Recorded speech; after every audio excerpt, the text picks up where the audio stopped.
নাই, বহু সমস্যা সমাধান হ'ল। এটা সময়ত ইয়াত ভাইচ চেঞ্চেলৰজন এটা মানে মনোপলি স্বেচ্ছাচাৰিতাৰ এটা মানে প্ৰশাসন চলাইছিল। সেই বিষয়টো লৈ পেলাই নিখিল বড়ো ছাত্ৰ সন্থাই আমি ৰাজ্য চৰকাৰক, মুখ্যমন্ত্ৰী ডাঙৰীয়াক, ৰাজ্যপালক আমি আবেদন জনাইছিলোঁ। আৰু বহু সময়ত আমি প্ৰতিবাদ আৰু ধৰ্ণাৰ কাৰ্যসূচী আমি ল'বলগীয়া বাধ্য হৈছিল। পৰীক্ষাৰ ক্ষেত্ৰত ইয়াত কিছু বিসংগতি যোৱাটো সময়ত হৈছিল। সময়মতে ৰিজাল্ট নোলায়, সময়মতে পৰীক্ষা নাপাতে, সময়মতে মাৰ্কশ্বিট নাপায়। আৰু যিবিলাক পৰীক্ষা পদ্ধতি আছে, নিয়ম আছে, এইটো মানে তেওঁলোকৰ পাছ পাৰ্চেণ্টেজৰ বিষয়টো লৈ পেলাই বহু ছাত্ৰ ছাত্ৰী তাৰ পৰা বঞ্চিত হ'ব লগা হৈছিল। তেখেতসকলৰ ৰিজাল্ট বেয়া হৈছিল আৰু তেওঁলোকৰ জীৱনত এটা অন্ধকাৰ নামি আহিছিল। এই বিষয়সমূহ যথেষ্ট মানে চিন্তনীয় বিষয় আছিল। আৰু এই বিষয়ৰ পৰা বা এই সমস্যাৰ পৰা মানে আগৰ ভাইচ চেঞ্চেলৰ তেখেতক বিদায় দিয়া হ'ল। পৰীক্ষাৰ পদ্ধতি এতিয়া কিছু সাল সলনি কৰা হৈছে। ইয়াত পাছিং মাৰ্কৰ পৰা কিছু পদ্ধতি এতিয়া কিছু মানে সংস্কাৰ কৰা হৈছে। কিছু সমস্যা সমাধান হৈছে, কিছু সমস্যা এতিয়াও আছে। তো বিশ্ববিদ্যালয়খন এতিয়া গ্ৰয়িং ষ্টেজত আছে আৰু এইটো এটা লিডিং ইনষ্টিটিউট। তো আমাৰ আশা, আমাৰ দাবী, যিহেতু আমি ছাত্ৰ সংগঠন, জাতীয় সংগঠন, এই ইউনিভাৰ্চিটিৰ বিষয়ে বা এই ইউনিভাৰ্চিটিক লৈ আমাৰ এটা মনত এতিয়া আশা আছে। ছাত্ৰ ছাত্ৰী, আমাৰ নৱপ্ৰজন্ম আগবাঢ়ি যাব লাগে। বিশ্ববিদ্যালয়খনে এই অঞ্চলত মানৱ সম্পদ গঢ় দিব লাগে। তো এই বিষয়টো লৈ পেলাই যদি 34টা পদ এতিয়াও যদি প্ৰফেচাৰ মানে এছিষ্টেণ্ট প্ৰফেচাৰ পদ খালী হৈ থাকে, ইয়াত যদি নিযুক্তি নহয়, ইয়াৰ যদি এডভাৰটাইজমেণ্ট নহয়, আমাৰ ল'ৰা ছোৱালী পঢ়ি পেলাই চাকৰি পাব ক'ত? আৰু যদি ইয়াত যদি চাকৰি নাপায়, তেওঁলোকে এই আমাৰ ছাত্ৰ ছাত্ৰীক যে পাঠদান পাব লাগে, তেওঁলোকক যে শিক্ষাদান কৰিব লাগে, সেই বিষয় বস্তু কেনেকৈ হৈ উঠিব? তো এইটো লৈ পেলাই আমি আলোচনা আজি এই মানে ইয়াত উপস্থিত হৈছোঁ। আৰু ইয়াৰ কাৰণে আমাৰ দাবী হ'ল স্পষ্ট দাবী, ইউনিভাৰ্চিটিখন এটা অবজেক্টিভ ভাল চিন্তাৰে আগবাঢ়িব লাগে। কাৰো ইয়াত টানাটানি চলিব নালাগে, কাৰো ইয়াত নিজৰ ইচ্ছামতে চলিব নালাগে। লবি পলিচি এটা একাডেমিক ইনষ্টিটিউশ্যনত কেতিয়াবা এনেকুৱা মানে আমি গম নোপোৱাকৈ আৰম্ভ হয়, ৰাখি পেলাই যাতে বিভাগ, ডিপাৰ্টমেণ্ট আৰু ফেকাল্টি বা ষ্টাফ যাতে মেইনটেইন হৈ পেলাই ইউনিভাৰ্চিটিখন শক্তিশালী আৰু ষ্ট্ৰেংথেন হ'ব পাৰে, তাৰ কাৰণে আমাৰ এই দাবী আছে। আৰু যিসমূহ ইয়াত নতুন বিভাগ পাব লাগে, নতুন ডিপাৰ্টমেণ্ট ইয়াত সংযোজন কৰিব লাগে, ইয়াত যি কোচিঙৰ ব্যৱস্থা কৰিব লাগে, যিখিনি আমাৰ কম্পিটিটিভ এক্সামৰ যিবিলাক মানে চিভিল ছাৰ্ভিচ এক্সামৰ সেই কোচিঙৰ ব্যৱস্থাৰ কাৰণে কিছু আমাৰ দাবী আছে। আৰু বহুখিনি আলোচনা এই প্ৰসংগত মানে ওলাব আৰু এই আলোচনাৰ এটা ফলপ্ৰসূ পাম বুলি আমি দৃঢ় বিশ্বাসী আৰু আশাবাদী।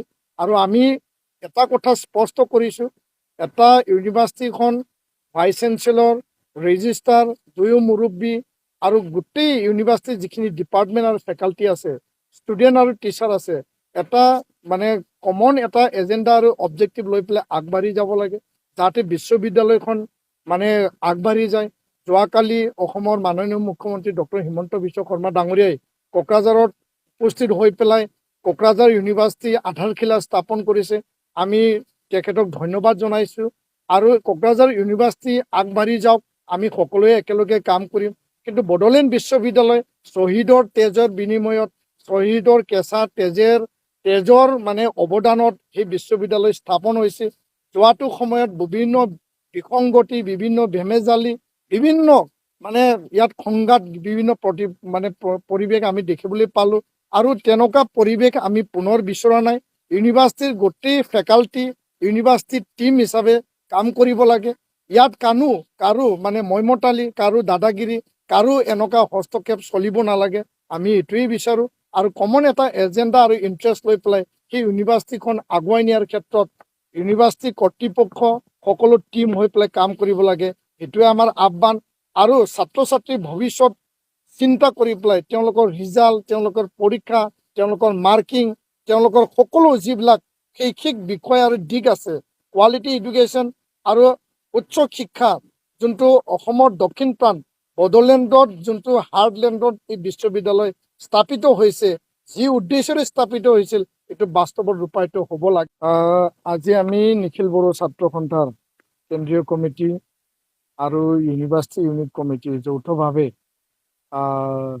বড়োলেণ্ড বিশ্ববিদ্যালয়ত উপস্থিত হৈছোঁ আৰু ইয়াত যি ভাইচ চেঞ্চেলৰ আছে তেখেতৰ লগত আমাৰ আলোচনা আৰু সেই আলোচনা মৰ্মে আমাৰ যি দীৰ্ঘদিনীয়া কিছুমান দাবী আৰু সমস্যা শৈক্ষিক আৰু ছাত্ৰ ছাত্ৰীক লৈ পেলাই আৰু বিশ্ববিদ্যালয়ক মানে আগবঢ়াই নিয়াৰ ক্ষেত্ৰত যিখিনি ইয়াত সমস্যা আছে এই সমস্যাটো অতি সোনকালে মীমাংসা হ'ব লাগে বা সমাধান কৰিব লাগে আৰু মূল কথাটো হ'ল যে 34 নাম্বাৰ অফ মানে টিচিং পোষ্ট ইয়াতে ফেকাল্টি এতিয়াও ইয়াতে খালী হৈ আছে আৰু এই যি প্ৰফেচাৰ এছিষ্টেণ্ট প্ৰফেচাৰ আৰু আন পদ ইয়াতে খালী হৈ আছে আৰু এইটো চেংচন পোষ্ট হয় বহু দিনৰ পৰা ইয়াৰ এডভাৰটাইজমেণ্ট হোৱা নাই যাৰ কাৰণে বিভিন্ন ডিপাৰ্টমেণ্টত বিভিন্ন বিভাগত এই পদসমূহ খালী হৈ আছে আৰু খালী হৈ থকাৰ কাৰণে ছাত্ৰ ছাত্ৰীয়ে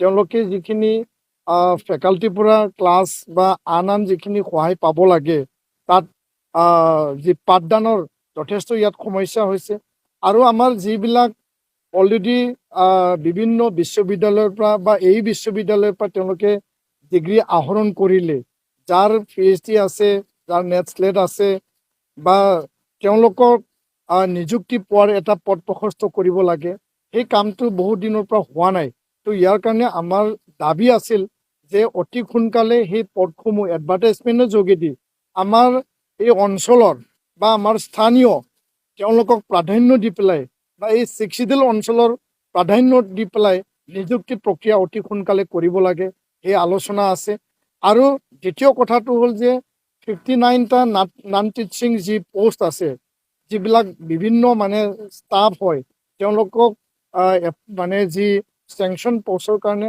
অসম চৰকাৰক বা শিক্ষা বিভাগক অলৰেডি বহুবাৰ আলোচনা কৰা হৈছে মেমৰেণ্ডাম দিয়া হৈছে মুখ্যমন্ত্ৰী ডাঙৰীয়া শিক্ষামন্ত্ৰী ডাঙৰীয়া সেই পদসমূহ অতি সোনকালে চেংচন কৰি দিব লাগে আৰু ইয়াতে যি টিচিং আৰু নন টিচিঙৰ যি এটা ব্যৱধান যি ৰেচিঅ' লৈ যে এইটো মোৰে সম্পত্তি মোৰ নিজৰ সম্পত্তি বুলি কিছুমানে ভাবি লয় কিন্তু এইটো ৰাইজৰ সম্পত্তি এইটো সমাজৰ সম্পত্তি দেশৰ সম্পত্তি আৰু এই সম্পদটো আমি ভালকে ব্যৱহাৰ কৰিব লাগে ইয়াত সকলো ফেকাল্টিসকলে সেই কথাটো ভালকে উপলব্ধি কৰিব লাগে তাকে আমি আহ্বান কৰিছোঁ ধন্যবাদ